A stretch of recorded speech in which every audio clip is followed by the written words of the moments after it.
Hi folks, Rainer here from Rainier Books. Tomorrow the Women's Prize will announce its shortlist for 2023, so they will make like 6 books out of 16. I have read 3 of the long list. I am currently reading 2 more, and I looked at the other books, looked a little bit at other videos, so I have an opinion and I have a guess and I have a prediction which books could make it, which books should make it for the long list. So here we go with my personal prediction. Looking at the books here on my beautiful computer, let's start with Maggie OMalley. Maggie OMalley won the Women's Prize in 2020 with her beautiful novel Hamnet. And now she's in the competition with a book called The Marriage Portrait, which again is a historical novel. It plays in Florence of the 1600th century, and it's the story of Lucretia that she's telling there.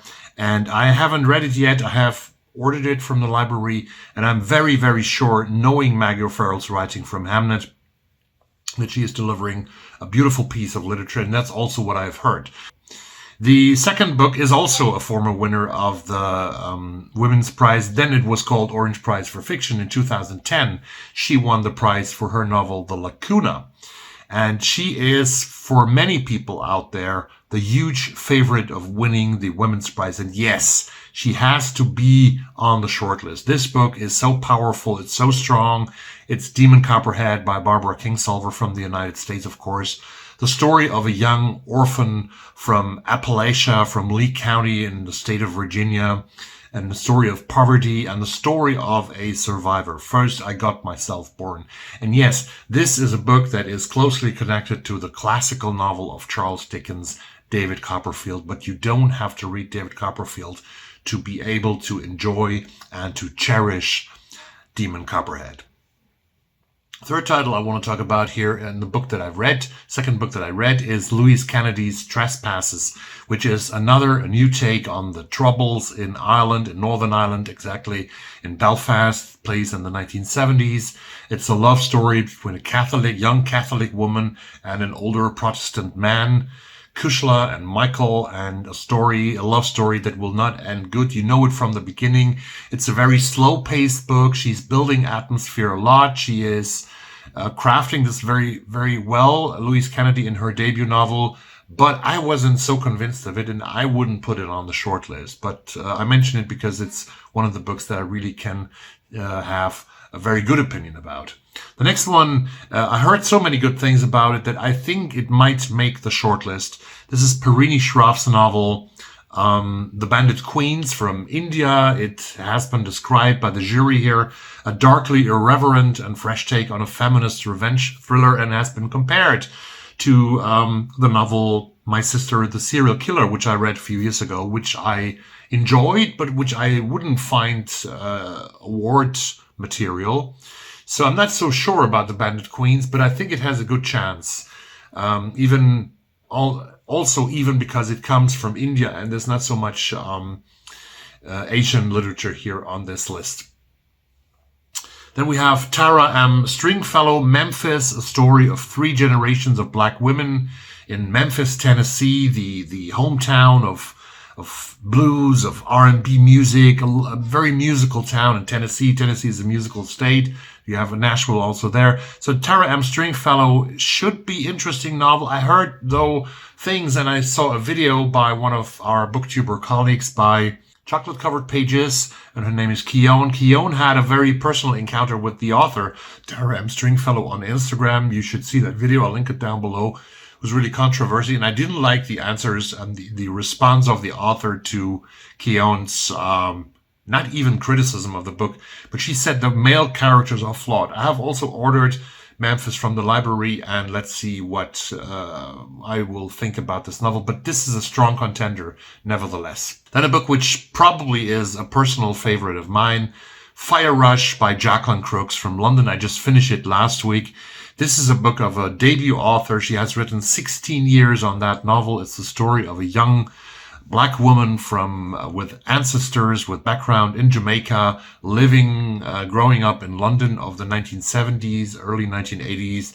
It's a lot about dub music. It's a very political novel. It's a love story. It is a search for identity. It's so much in this book, and it's so beautifully written that I think that Jacqueline Crooks needs to be on that shortlist. If not, I'm really disappointed. I have started listening to Wandering Souls by Cecile Pin, which also a few of you have named as a possible contender here for the shortlist. Wandering Souls is the story of Vietnamese immigrants to the United States and to the UK, as I understand. And it's also a story about a deceased person, a young person, and it's about the dream of immigration, of looking for a better life and what can happen to you on that way. So the beginning, I listened to the audio version of the book. The beginning was really good, and it might also be a contender. And the last one, which is one of the three big favorites, if you have Maggie OMalley, if you have Barbara Kingsolver, you also have to name Violet Bulawayo. Three of these authors, I've forgotten one actually now, but three of these authors are really, really loaded with prizes, loaded with awards. They're very, very famous. And Violet Bulawayo is one of these. She was shortlisted for the Booker Prize last year for her novel Glory, and Glory is now longlisted. I haven't read it, for the Women's Prize. And this is the story of an uprising told by a bold, vivid chorus of animal voices that help us see our human world more clearly. And yes, it might be very, very well on the shortlist of the Women's Prize, since it hasn't won the Booker last year. And the book that I forgot, in quotation marks, not forgot it, The Stoneblind by Natalie Haynes. Natalie Haynes was shortlisted already for the Women's Prize 3 years ago, the year when Maggie OMalley won with Hamnet. Natalie Haynes was shortlisted for her novel 1,000 Ships, where she was telling a story about Troia, and now she's telling the story of Medusa. She is an expert. She writes a lot of novels, third novel already, about classical Greek stories that she is retelling in a literary way. So Natalie Haynes is also one of the more prominent names on this list. So what is my prediction now? They will have a mix of known authors and more debut authors, and also a geographical mix. They always have to take care of all these different kinds of aspects, and that's very difficult for juries, and also makes it sometimes difficult for us to sort of predict. But my prediction is now, I definitely think that Barbara Kingsolver's Demon Copperhead must be on that shortlist. I definitely think that Jacqueline Crooks and Fire Rush must be on that shortlist. So you have two.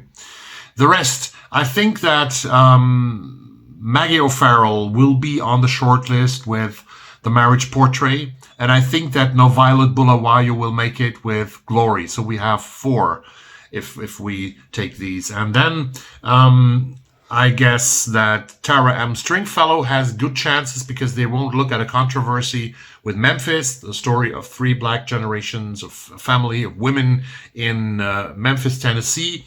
And my number six would be Cecile Pin's book of the Lost Souls, of the Wandering Souls. So these six are my prediction. I see you very soon on this channel. Thank you very much, and bye.